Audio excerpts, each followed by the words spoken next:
오늘 우리에게 주시는 하나님의 말씀은 베드로전서 3장 1절에서 12절입니다. 베드로전서 3장 1절에서 12절입니다. 본문의 말씀 중 1절과 7절에서 12절만 봉독하겠습니다. 아내들아, 이와 같이 자기 남편에게 순종하라. 이는 혹 말씀을 순종하지 않는 자라도 말로 말미암지 않고 그 아내의 행실로 말미암아 구원을 받게 하려 함이니, 남편들아, 이와 같이 지식을 따라 너희 아내와 동거하고 그를 더 연약한 그릇이요 또 생명의 은혜를 함께 이어받을 자로 알아 귀히 여기라. 이는 너희 기도가 막히지 아니하게 하려 함이라. 마지막으로 말하노니 너희가 다 마음을 같이하여 동정하며 형제를 사랑하며 불쌍히 여기며 겸손하며 악을 악으로 욕을 욕으로 갚지 말고 도리어 복을 빌라. 이를 위하여 너희가 부르심을 받았으니 이는 복을 이어받게 하려 하심이라. 그러므로 생명을 사랑하고 좋은 날 보기를 원하는 자는 혀를 금하여 악한 말을 그치며 그 입술로 거짓을 말하지 말고 악에서 떠나 선을 행하고 화평을 구하며 그것을 따르라. 주의 눈은 의인을 향하시고 그의 귀는 의인의 간구에 기울이시되 주의 얼굴은 악행하는 자들을 대하시느니라 하였느니라.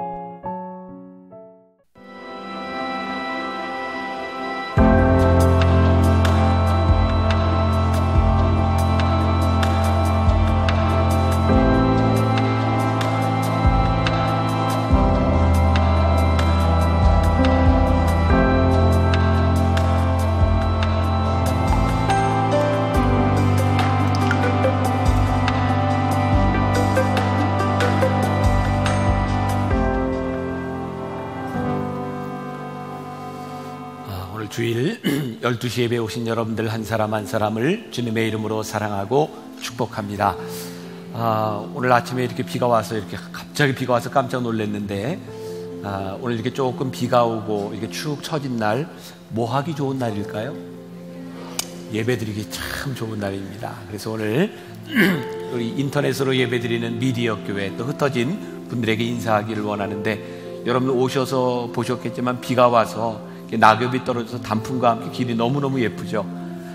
우리 예배하기 참 좋은 날입니다 하고 손을 흔드는데 낙엽이 떨어져서 이렇게 흩날리는 것처럼 오늘 예배하기 참 좋은 날입니다. 한번 인사합시다. 시작. 오늘 예배하기 참 좋은 날입니다. 감사합니다. 여러분들이 흔들어 주셔서 또 많은 분들이 힘을 얻을 수 있을 것 같습니다. 오늘 말씀을 나누기 전에 우리들이 함께 또 말씀을 가슴에 품고 이 말씀이 내 안에서 역사하기를, 말씀이 나에게 힘이 되기를 우리 믿음으로 고백하고 말씀으로 들어가겠습니다.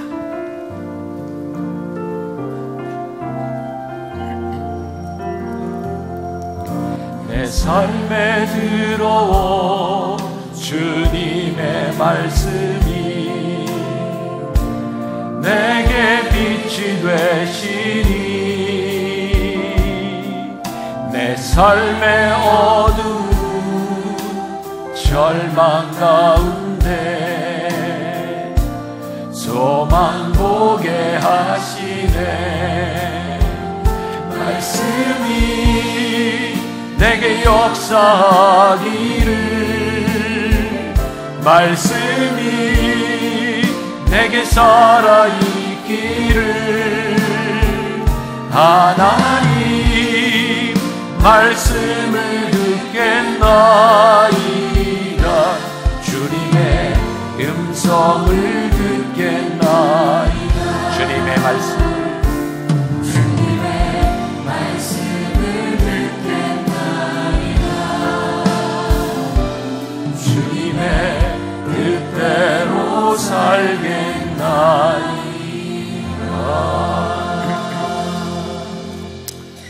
이게 베드로전서 말씀을 우리들이 쭉 1장부터 보면서 저에게는 참 이게 말씀이 유익하다 이런 생각을 하게 되는데, 다른 설교들은 제가 이제 주제나 시리즈로 하게 되면 이렇게 단편적인 말씀을 이렇게 우리들이 보게 되는데요. 이 말씀은 처음부터 끝까지 말씀을 보다 보니까 베드로의 마음이 참 우리들에게 와닿는 것 같아요. 베드로가 왜 교회에 이런 편지를 썼는가, 왜 이렇게 반복하고 있는가, 그런 베드로의 마음을 우리들이 알 수 있는 기회가 되는 것 같고요. 그래서 이번 말씀 강해를 하는 이 시리즈 내내 여러분들이 가능하면 말씀을 가지고 여러분들이 말씀을 이렇게 체크하고 또 이렇게 줄을 그어가면서 잘 공부할 수 있는 계기가 되었으면 좋겠습니다. 오늘 말씀의 제목은 다시 관계를 생각하십시오. 베드로가 교회에 관계에 대한 말씀을 하고 있습니다. 아내와 남편에 대한 이야기를 하면서 그것이 아내와 남편과의 문제뿐만 아니라 이것이 공동체의 문제라고 하는 것을 이야기합니다. 관계라고 하는 것을 생각할 때 여러분들 마음 가운데는 좋은 관계도 있고 또 깨어진 관계도 여러분들 머릿속에 떠오를지 모릅니다. 말씀을 준비하는 중에 깨어진 관계들, 우리는 왜 관계 때문에 힘들어할까? 그런데 이 문제가 된 관계들을 보면 대개 일정한 패턴이 있는 것 같아요. 뭐냐면 일방적인 사람들에게서 이 관계가 깨어지는 것을 보게 됩니다. 예를 들자면 여기 대부분의 사람들이 운전을 할 텐데요. 운전을 하면 대개 내가 운전을 할 때 두 가지의 기준이 딱 존재합니다. 내가 운전하는데 나보다 빨리 운전하는 사람이 있어요. 그렇죠? 나보다 늦게 운전하는 사람이 있어요. 나와 똑같이 맞춰가는 운전자는 없습니다. 스캇 솔즈가 예수님처럼 친구가 되어주라라고 하는 책에서 코미디언 조지 칼린의 말을 인용을 하고 있는데 전 조지 칼린이 누군지 잘 모르겠어요. 이 사람이 이렇게 말을 합니다. 두 종류의 운전자가 있다. 한 사람은 바보 운전자, 또 한 사람은 미치광이 운전자다. 나보다 느리게 달리면 바보고 나보다 빨리 달리면 미친놈이다. 격하게 공감이 되지 않으세요? 우리들은 나보다 늦게 가는 사람들, 바보 같은 놈, 그죠? 나보다 빨리 가면 미친놈. 늘 기준이 누구예요? 납니다. 우리들은 누군가를 향해 이런 말을 자주 하지 않습니까? 똑바로 해. 똑바로 해. 말을 하다가 이게 팩트야. 근데 우리들이 똑바로 해라고 말할 때 이 똑바로 한다는 기준은 무엇일까요? 내가 원하는 대로 그것을 하면 똑바로 하는 것이고요. 내가 원하는 대로 하지 않으면 그건 똑바로 하지 않는 겁니다. 똑바로 해. 그리고 이런 이야기를 하는 이유는 무엇일까요? 이걸 딱 한마디로 표현한다면 통제의 유혹이다. 통제. 우리는 누군가를 자꾸 통제하려고 합니다. 우리는 모두가 공동체에 속해 있고요. 우리 공동체 안에서는 누구나 자기 의견을 말할 수 있습니다. 근데 회의하면서 이 공동체 가운데 일어나는 일들을 보면 대개 내가 말하고 있는 의견을 설득시키려고 무척 노력합니다. 그리고 내 의견이 여기에서 통해야 되는 거죠.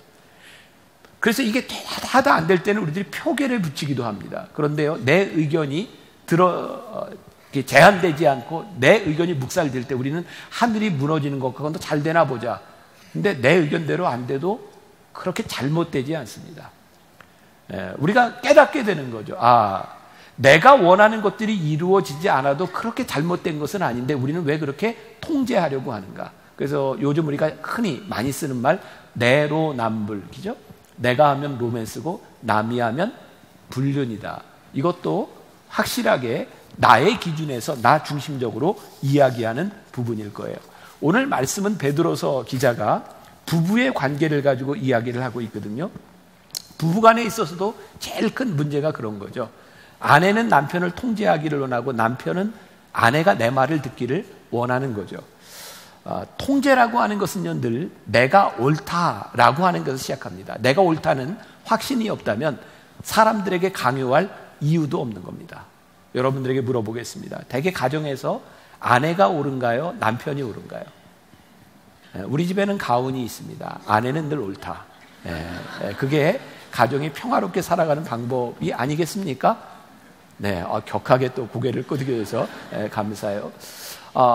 그렇지만 아내가 늘 옳은 것은 아니죠. 그런데 제 경험에 의하면 아내가 옳을 때가 더 많은 것 같기도 합니다. 근데 아내가 남편을 통제하려고 옳다고 생각하고 나를 따라오라고 이야기하는데 남편들이 늘 말을 따라주는 것은 아닙니다. 우리들이 통제하려고 하는 데서 관계는 틀어지고 때로는 싸움이 나기도 합니다. 우리가 신앙적으로 보면 결국 관계가 정상화되고 올바른 관계로 가는 것 중에 하나는 내가 누군가를 통제하려는 것보다 하나님께서 통제하시는 것, 하나님의 주권이 옳다라고 하는 믿음에서 시작됩니다. 그런데 우리들이 이 믿음이 없으면 우리는 끝까지 내 주장을 하게 되죠. 사춘기에 자녀를 둔 부모들이 요즘 그런 얘기를 하면 사춘기 부모들이 자녀들을 이르는 말이 뭐냐면 외계인이랍니다. 사춘기를 지나고 있는 자녀들하고는 대화가 안 된답니다. 그래서 외계인이라고 말을 하죠. 자, 여러분들도 자녀를 키워봤으니까 자녀들이 사춘기를 지날 때 자녀들이 이게 커가는 모습을 보면서 여러분들 마음에 다 드나요? 아니죠. 사춘기 아이들을 우리가 이해를 하지 못합니다. 신기한 건 우리도 사춘기를 지났으면서 사춘기를 지나는 아이들을 정말 이해하지 못한다는 거죠. 그래서 부모는 사춘기를 지나는 아이들에게 많은 조언을 합니다. 제가 얼마 전에 만났던 어떤 목사님은 그런 이야기를 하더라고요. 사춘기를 지나는 아이가 너무너무 힘들어서 그 아이에게 뭐라고 이렇게 얘기도 하고 통제도 하려고 하는데 아무리 생각해도 부모인 내가 자녀에게 틀린 말을 하는 것 같지 않더래요. 근데 자녀들은요, 참 힘든 게 뭐냐면 부모가 틀린 말을 얘기하지 않고 옳은 말을 얘기하는데 어쩌면 이렇게 기분 나쁘게 얘기하는지 몰라요. 그게 힘든 거예요. 그러니까 이 자녀 교육에 있어서도요, 옳고 그름에 대한 문제를 떠나서 내가 자녀를 내 맘대로 통제하려고 시작할 때 관계가 어그러지는 거죠. 말씀을 준비하면서 저에게도 저희 자녀들을 생각하게 되었어요. 저는 우리 아이들이 어렸을 때 굉장히 엄격하게 대했습니다. 가만히 생각해 보니까 아이들을 엄격하게 대했던 이유가 목사 아들과 딸로 자라기를 원했던 것 같아요. 교회에서 너희들이 하는 행동, 너 이렇게 시끄러우면 안 돼. 예배 시간에 태도는 이렇게 해야 돼. 근데 가만히 보면 그게 틀린 것은 아니지만 내가 목사지 우리 애가 목사는 아니잖아요. 우리 애가 목사 집에 태어나고 싶어서 태어난 건 아니잖아요. 그런데 나는 태어난 우리 아이들을 데리고 내가 원하는 모습으로 통제하려고 했던 것 같아요. 우리가 틀린 것은 아닙니다. 우리들은 옳은 생각을 할지 모르지만 내 생각대로 통제하는 것이 옳은 것은 아니에요. 스캇 솔즈가 그 책에서 이런 표현을 했습니다. 최고의 작가에게 훈수를 두는 어리석음을 범하지 말아라. 무슨 뜻이냐면 남의 이야기를 쓰는 것은 내 몫이 아니라는 거예요. 걱정이 되기는 하지만 우리의 자녀를 주님께 맡겨야 된다는 거예요. 특히 자녀의 이야기를 쓸 권리를 주님 앞에 내려놓는 건 정말 힘든 일이지만 그래도 내려놓아야 한다는 거예요. 우리가 자녀를 통제하는 것보다 하나님이 다스리시는 것이 옳다고 하는 믿음이 있을 때 우리는 통제권을 내려놓을 수 있는 거예요. 오늘 이제 아내와 남편의 관계에 있어서 우리 주님이 이 말씀을 통해서 우리들에게 하시는 것이 무엇인지를 우리들이 알아야 하는데 베드로서를 보면서 끊임없이 반복되는 말 중에 하나가 하나님 앞에서 하나님을 두려워함으로 이런 말들이 반복되고 있어요. 자, 1절 말씀을 봅니다. 1절 말씀에서 여러분들이 주의 깊게 보아야 되는 것이 아내들아 그 다음에 나오는 이와 같이입니다. 이와 같이. 여기에다가 줄을 딱 거놓으시고 자, 이와 같이라고 하는 말은 뭔가 전제가 되어야 되는 거죠. 이전에 많은 말씀들을 통해서 우리들이 들었던 게 뭐냐면 그리스도의 고난에 대한 것이었어요. 그리스도의 고난을 생각하면서 너희도 참으라고 하는 이야기였고 너희들이 부당한 고난을 당할 때 참으라고 하는 이야기였고 그리스도께서 너희를 위하여 고난을 당하셨던 것처럼 그리스도께서 고난을 당하심으로 우리들에게 본을 보여주셨다라고 하는 말씀 이와 같이 그리스도께서 고난을 당하셨던 것 같이 여자만 읽어보겠습니다. 여자만 시작. 아내들아 이와 같이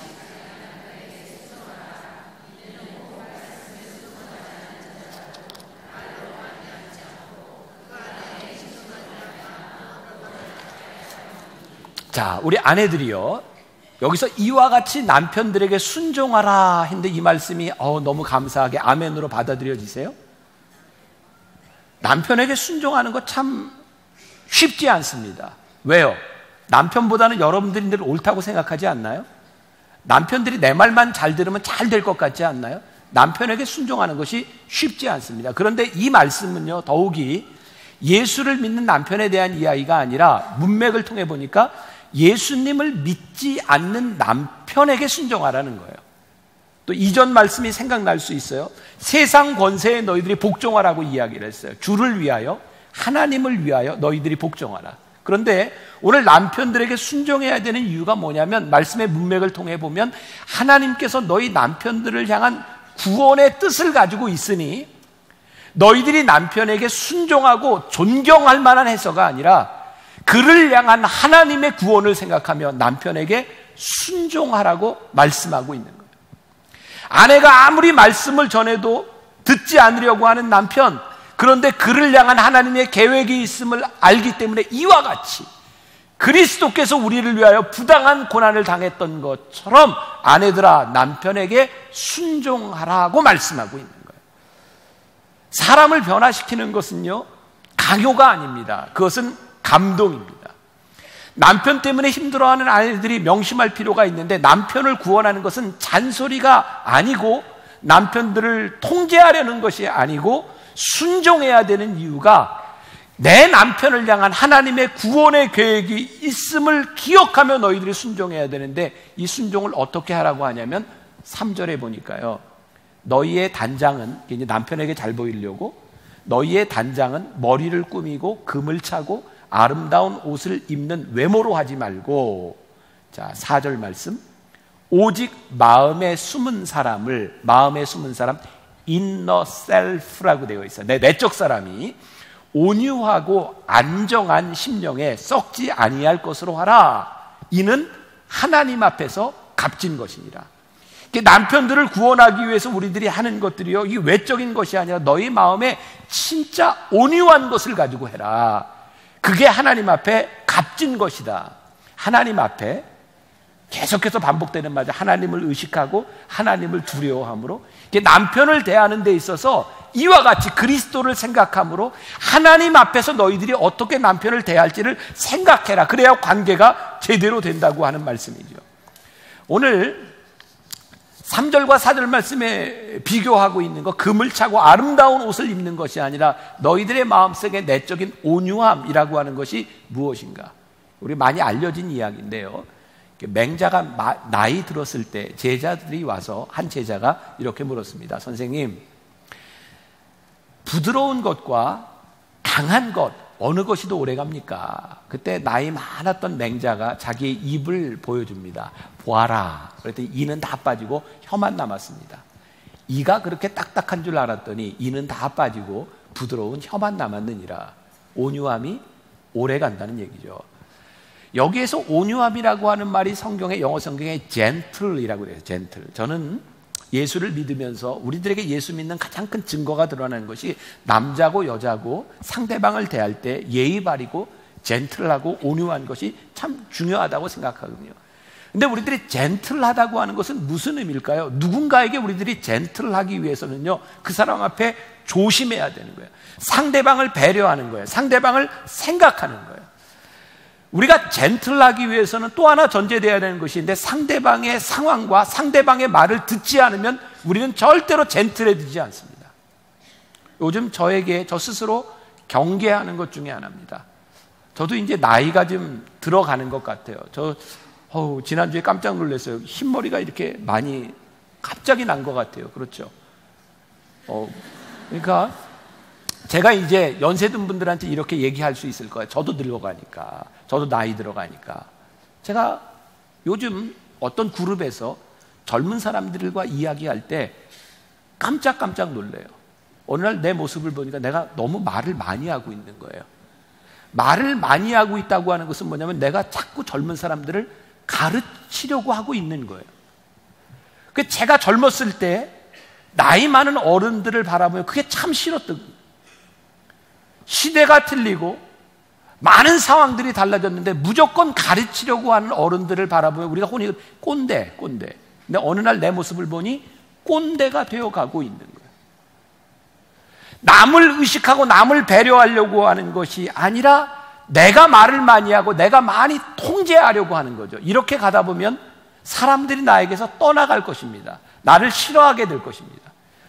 우리가 나이가 들면서 왜 저 사람이 나에게 그렇게 가까이 하지 않으려고 하는가를 생각해 보면 사실은 나에게 문제가 많을 때가 있는 거예요. 내가 누군가를 통제하려고 하는 거죠. 그래서 우리들에게 필요한 것이 있는데 자기 성찰입니다. 자기를 돌아보지 않으면 남을 의식하지 못하고, 남을 의식하지 못하면 내가 하고 싶은 것만 계속하게 되는 거예요. 관계가 깨어지는 겁니다. 근데 성경에서는요, 단순한 자기 성찰을 이야기하고 있는 것이 아니라 우리를 돌아보되 누구 앞에서 돌아보냐면 하나님 앞에서 우리를 돌아보는 것, 그것이 하나님 앞에서 값진 것이라고 말씀하고 있어요. 그리고 하나님 앞에서 우리를 돌아보게 될 때에 이 베드로가요, 계속해서 강조하는 것 중에 정말 중요한 것인데, 하나님 앞에서 우리를 돌아보면 우리의 행동이 달라지는 거예요. 그러니까 베드로가 계속해서, 아니 사도 바울이 계속해서 고린도에 있는 교인들에게, 에베소에 있는 교인들에게 이 성경에 중요한 맥이 있는데요, 그들이 하나님을 모르거나 성경에 대한 지식을 모르고 있는 것이 아니라 그들이 지식을 알고 있는데 하나님 앞에서 그들이 행하지 않는 것에 대하여, 그들이 참지 못하는 것에 대하여 계속해서 성경은 우리들에게 이야기하고 있어요. 자, 어렸을 때 신앙생활을 하신 분들이라면 그런 추억이 있을 거예요. 수련회 갔던 추억들 기억나세요? 수련회 갔던? 옛날에는 왜 이렇게 수련회를 가면 이렇게 아침, 점심, 저녁 먹을 때마다 미션을 줬는데, 그게 뭐냐면 성경 구절을 암송하는 거였어요. 그래서 탁 이렇게 그룹별로 와가지고 그 앞에서 성경을 쫙 암송을 해. 통과! 그럼 밥을 주고, 안 하면 다시. 그래서 정말 필사적으로 이렇게 성경을 암송했던 기억이 납니다. 근데 이종현 목사님, 이게 밥을 걸지 않으면 암송이 잘 안 돼요. 밥을 걸어야 돼. 그런데 우리는 아무튼 그렇게 많은 수련회, 많은 그런 일들을 지나면서 성경을 암송하고 성경을 읽는 훈련을 했는데, 우린 정말 한 번도 성경대로 사는 훈련을 하지 않았던 것 같아요. 그러니까 우리들이 밥을 먹기 전에 네가 말씀대로 살았어? 이거를 묻지 않았어요. 우리는 말씀을 외웠느냐를 물었던 것 같아요. 유명한 책이 있죠. 예수님이라면 어떻게 하실까? 이게 찰스 쉘던이라고 하는 목사님이 쓴 책입니다. 이 목사님은요, 토피카라고 하는 아주 작은 시에 위치한 교회, 센트럴 회중교회를 담임하고 있었는데, 매주 저녁 예배 시간마다 주님의 발자취를 따라 사는 것이 어떤 것인지를 한 장씩 교인들에게 이야기하기 시작했어요. 놀라운 일이 벌어졌죠. TV를 보는 것보다, 드라마를 보는 것보다 훨씬 더 흥미진진한 일들이 교회 안에서 일어나기 시작했어요. 우리들이 하나님을 믿으면서 우리의 신앙이 매너리즘에 빠지고 우리들의 신앙이 역동적이지 못한 것은요, 말씀은 알고 있는데 말씀대로 살아가지 않기 때문입니다.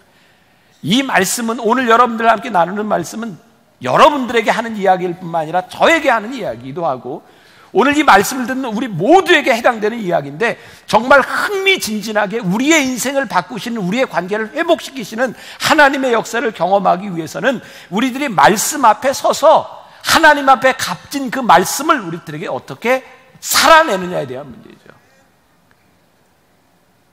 우리가 많이 불렀던 찬양이 있습니다. 말씀 앞에서 경외함으로 주께 홀로 섭니다. 제가 10시에 이 찬양을 하는데 음을 잘못 잡아서 여러 사람이 피곤했어요. 우리 같이 한번 불러볼까요?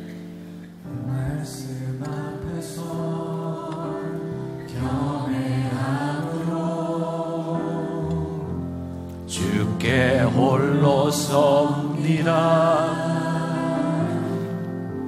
생명의 말씀 읽고 순종해 주를 예배합니다. 기록된 말씀 힘이 있어서 진리로 우릴 거룩해 하며, 거룩한 말씀 세세 영원히 복음이 되어 말씀하시네. 하나님 말씀에 두려워 떠는 자,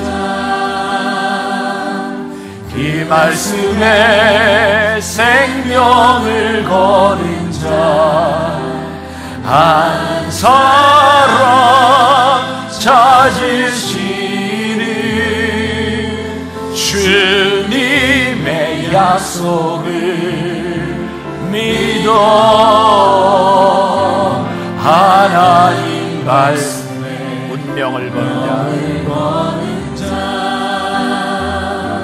순종하며 주 따라가는 자, 영원한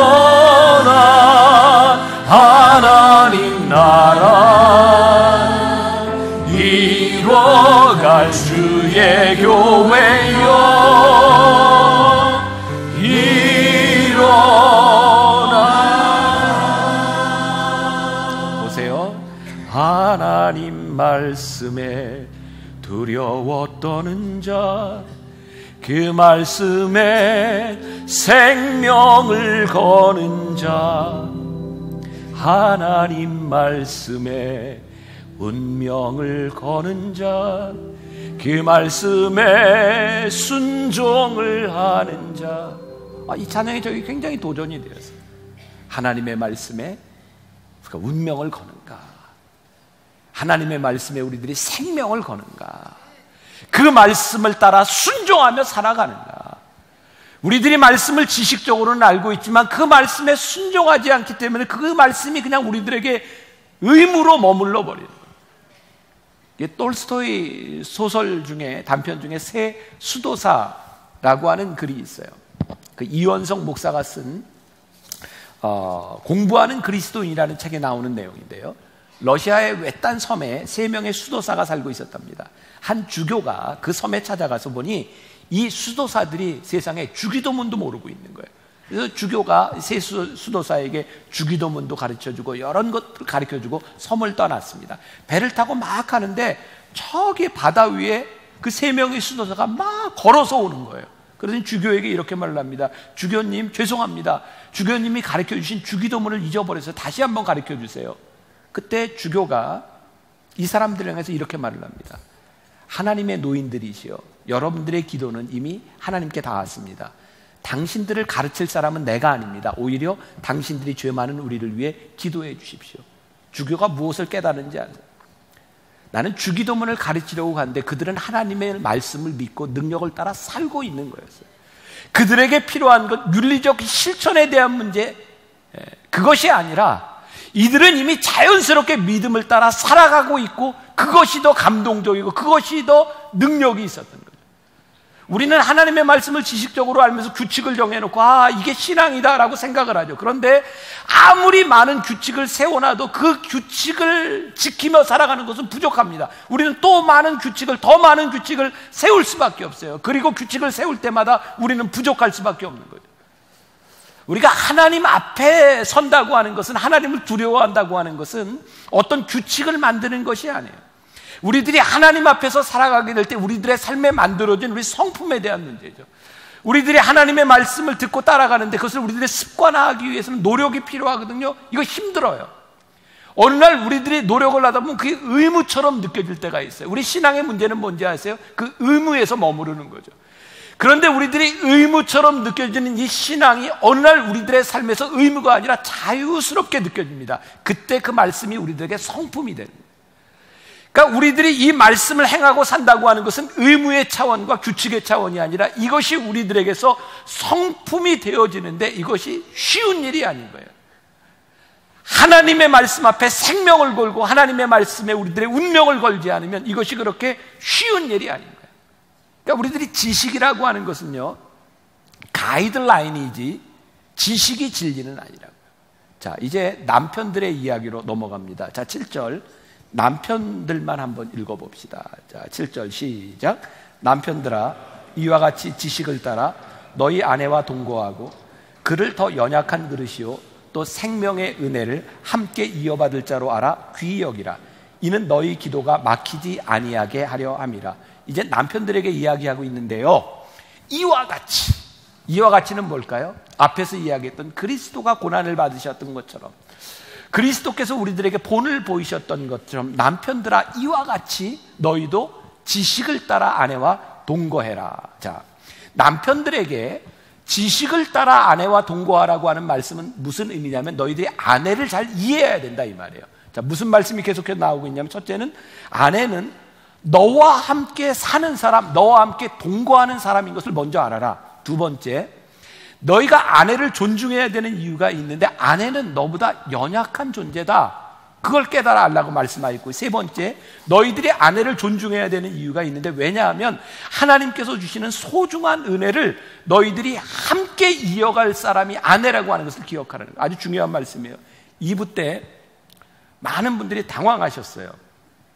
죽어서 하늘나라 가도 내 아내와 함께 이 유업을 얻을 것이다. 죽어도 아내와 함께 간다. 그 말에 남자들이 많이 당황했는데 아셔야 됩니다. 우리들이 아내와 함께 이 믿음의 유업을 이어갈 뿐만 아니라 하늘나라에서도 함께 동거할 아내이기 때문에 여기에 이 생의 삶에서 끝나는 것이 아니라 내가 아내와 동거하는 것은 앞으로 미래의 영생과 관계 있는 것이기 때문에 그 아내를 너희들이 귀히 여기고 관계가 회복되도록 해야 돼요. 자, 이와 같이라고 하는 말과 더불어서 오늘 그런 말씀이 나오죠. 이는 너희 기도가 막히지 아니하게 하려 함이라. 남편들아, 너희들이 지식을 따라 아내에 대해서 잘 알아야 되는데 아내와 남편과의 관계가 깨어지면 너희의 기도가 막히느니라. 이것은 남편들에게만 하는 이야기가 아니에요. 영적인 관계에서 우리들이 하나님 앞에서 우리들이 값진 것임을 생각할 때 아내들과 남편들 그 관계가 깨어지면 그리스도와의 관계도 깨어지는 것이기 때문에 기도가 막히는 것이기 때문에 이 관계는 회복되고 제대로 되어야 되는 거죠. 누가 그런 이야기를 했어요. 교육가는 아내와 부부싸움을 하고도 가정에 대한 강의를 할 수 있지만 설교가는 아내와 싸우고 나서 가정에 대한 설교를 할 수 없다고. 우리들이 지식에만 머무른 우리들은 학자가 아니라 하나님의 말씀을 살아내야 되는 사람이기 때문에 그리스도와의 관계가 깨어지면 우리의 신앙의 관계도 깨어지는 것을 우리들이 알아야 되기 때문에 관계는 회복되어야 되는 거죠. 저는 그런 면에서 제가 온전하지는 않지만 저희 가정이 어떤 면에서 좋은 모범이 되는 것 같아요. 언젠가 그런 이야기를 했던 것 같아요. 저도 주말에 아내와 다툼이나 아내와의 감정이 생기면 설교하는데 많은 지장이 있기 때문에 그런 감정에 대한 문제가 주말에 토요일에는 일어나지 않도록 무척 노력하고 제 아내도 굉장히 노력하죠. 여러분들이 상상하시는 것보다 저희 가정은 별로 다툼이 없습니다. 30년 살아오는 동안 이렇게 한번 싸워본 게 손꼽을만큼밖에 되지 않아요. 언젠가 제가 그 비결을 이야기했죠. 저는 잘 참는 성격이에요. 제 아내는 다혈질이에요. 제 아내가 생각보다 엄청 다혈질입니다. 살아보세요. 다혈질이에요. 그러니까 저희 아내는 화가 나면 이야기를 해야 돼요. 근데 그렇게 다혈질임에도 불구하고 제 아내가 남편이 목회를 하고 설교해야 되는데 아무리 다혈질이지만 토요일과 주말에는 아무리 화가 나도 저에게 이야기하지 않아요. 왜? 설교하는데 방해가 되니까. 하나님 저에게 지혜를 주셨잖아요. 화나는 일은 주말에 얘기해라. 다혈질의 특징 아시죠? 한 이틀만 지나면 다 잊어버린다는 거. 저희 가정이 이렇게 평안할 수 있는 이유 중에 하나예요. 왜? 적어도 생각하는 게 있으니까. 하나님 앞에서 우리들이 올바로 살아가기 위해서 지켜야 되는 것이 있으니까. 우리들이 부족하지만 그것을 지키려고 생각하고 기도가 막히지 않으려고 생각하는 것이 우리의 가정을 지켜주는 일이 아니겠습니까? 옳은 일을 하려고 애쓰는 사람, 그것에 대한 문제가 아니라 하나님 앞에서 어떤 옳은 일을 할 것인가, 올바른 지식, 그것이 문제가 아니라 우리들이 어떻게 올바른 관계에 들어갈 것인가. 우리는 그동안 교회에서 그런 교육 참 많이 했잖아요. 1:1 제자 양육, 제자 훈련. 근데 지금 생각해 보니까 우리들이 알고 있는 성경의 지식을 가지고 제자가 되는 게 아니더라고요. 우리들이 배우는 이 성경, 이 듣는 설교를 가지고 우리들이 크리스찬이 되는 게 아니더라고요. 우리는 교회를 다니는 처치 고원은 될 수 있지만 그리스도인이 되지 못하는 것이 이 말씀이 우리들에게 지식적인 차원에 남아있고 그 말씀을 살아가지 못하는 거죠. 왜 그럴까? 우리는 제자에 대해서 제자가 이렇게 해야 된다고 하는 것을 무척 많이 가르치는데 하나님 앞에서 우리가 제자가 되는 존재로서의 변화가 일어나지 않으니까 제자로 살아가는 게 힘든 거예요. 버겁고 의무가 되고. 그래서 오늘 베드로서 기자가 그리고 성경이 우리들에게 계속해서 이야기하는 거예요. 너희들이 하나님 앞에서 어떤 존재, 어떤 관계를 가지고 있는가, 이것을 생각하라는 거죠. 그리고 이 말씀이요, 여러분 유심히 보면 아주 이상합니다. 1절에서 아내들아 이야기하고 7절에서 남편들아라고 이야기하는데 8절부터 아내와 남편의 이야기가 다 빠져버리고 일반적인 형제와 자매의 이야기로 가요. 그래서 깨닫게 되는 게 뭐냐면 이 말씀은 남편과 아내에 대해서 이야기를 하고 있지만 사실은 보편적인 관계에 대해서 얘기를 하고 있는 거예요.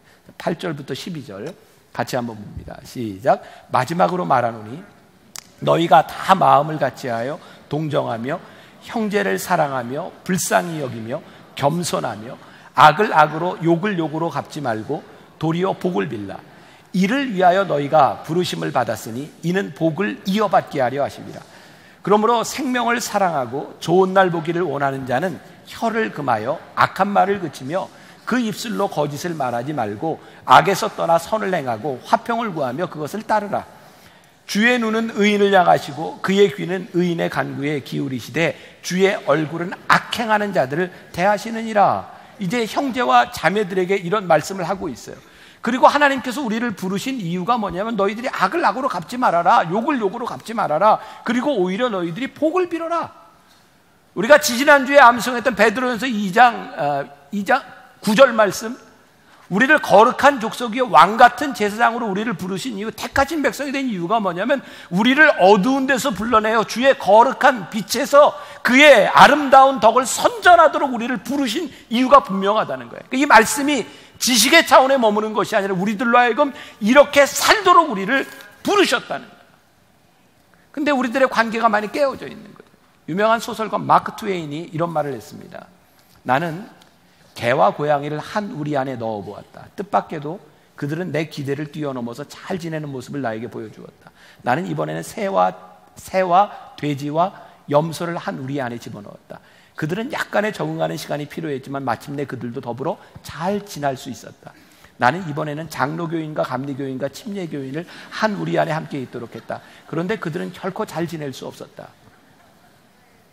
왜일까요? 그들은 틀린 이야기를 하는 것이 아니라 감리교회는 감리교회에 옳은 이야기를, 침례교회는 침례교회에 옳은 이야기를, 장로교회는 장로교회에 옳은 이야기를 하고 있는 겁니다. 오늘 성경은 너희들의 옳은 것을 이야기하라고 하지 않습니다. 하나님 앞에서 이와 같이 형제를 불쌍히 여기고 겸손하고 악을 악으로 욕을 욕으로 갚지 말고 오히려 복을 빌라고 이야기하고, 우리는 하나님을 믿으면서 우리들이 생각하는 것이 있죠. 말씀을 배우고 말씀대로 살아가는 쉬운 길을 생각하는 거예요. 근데 이 진리는, 하나님의 말씀은 우리들에게 easy way를 가르쳐주는 것이 아니라 true way, 우리들에게 진리의 길이 무엇인지를 가르쳐주고 있고, 말씀이 우리 가운데 들어오면 진리를 살아가기 위해서 우리들이 때때로 버겁고 힘든 길을 지나가는 거예요. 부당하게 느낄 수 있는 고난도 우리들에게 오고, 우리들이 말씀대로 살아가는 것 때문에 누군가 우리들에게 욕을 하고 우리들에게 비난을 하지만 너희는 그렇게 하지 말라는 거예요. 오히려 너희는 복을 빌라는 거예요. 왜? 예수 그리스도께서 부당한 고난을 당하심으로 너희들에게 복이 왔고 구원이 왔던 것을 생각함으로 너희들이 어떻게 살아가야 될지를 알라는 거죠. 말씀을 마무리하려고 합니다. 2016년 연합뉴스에 이런 기사가 났더라고요. 미국에도요, 요즘 부모들이 큰 문제가 되는 게 뭐냐면 헬리콥터 맘이라 그래요. 중학교, 고등학교, 대학교에 가는데도 요즘 미국에 있는 부모들이 그냥 자녀들 주위를 뱅뱅뱅뱅 돕니다. 그냥 애들 어떻게 케어하고 어떻게 해야 할지 그냥 애들 연약하게 만드는 거죠. 크리스찬 고등학교에, 어떤 고등학교에서요, 이런 경고 문구를 하나 붙였습니다. 보세요. If you are dropping off your sons forgotten lunch, books, homework, equipment. 만일 여러분들 자녀가 잃어버리고 온 점심이나 책이나 뭐 숙제 이런 것들을 가지고 오려고 했다면 please turn around. 돌아가십시오. And exit the building. 이 학교 빌딩을 떠나십시오. Your son will learn to problem solve in your absence. 여러분들의 자녀들이 여러분들이 없을 때 문제를 해결하는 것을 배울 수 있기 때문에 여러분들 가라는 거예요. 우리는 자녀들에게 쉬운 걸 자꾸 제공하려고 합니다. 아이고, 도시락을 안 가져가는데 도시락 갖다 주고, 숙제 안 가져가는데 숙제 안 가져가고. 그런데 이 크리스찬 교장이요, 여러분들 자녀를 떠나십시오. 도시락을 가지고 안 왔을 때 여러분들이 가져다 주지 않아야 이 아이가 돈을 꿔서 밥을 사 먹든 친구와 나눠 먹든 그 방법을 배우게 될 것이고, 어려움 가운데서 이 문제를 해결하는 방법을 배우게 될 것이라는 거예요. 우리의 신앙의 역동성, 우리의 신앙의 장점이 왜 고난이 우리들에게 축복이냐면 그 고난 가운데서 우리들이 배우는 게 있고, 그 고난 가운데서 우리들의 하나님과의 관계가 친밀해지고, 그 어떤 때보다 우리들이 간절하게 기도할 수 있고, 고난이 우리들에게 이렇게 유익이구나라고 하는 것을 우리들이 깨달아 할 때, 와우, 고난이 이런 거구나. 고난을 당하는 것은 힘든 일이지만 고난의 유익이 우리를 붙잡아 주는 거라고요.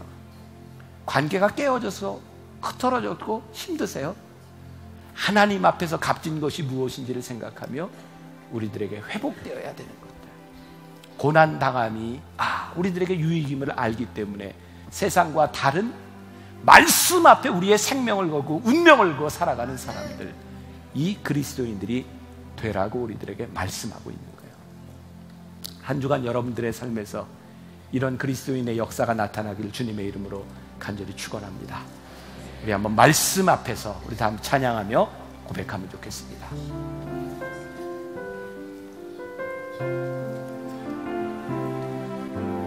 말씀 앞에서 경외함으로 주께 홀로 섭니다.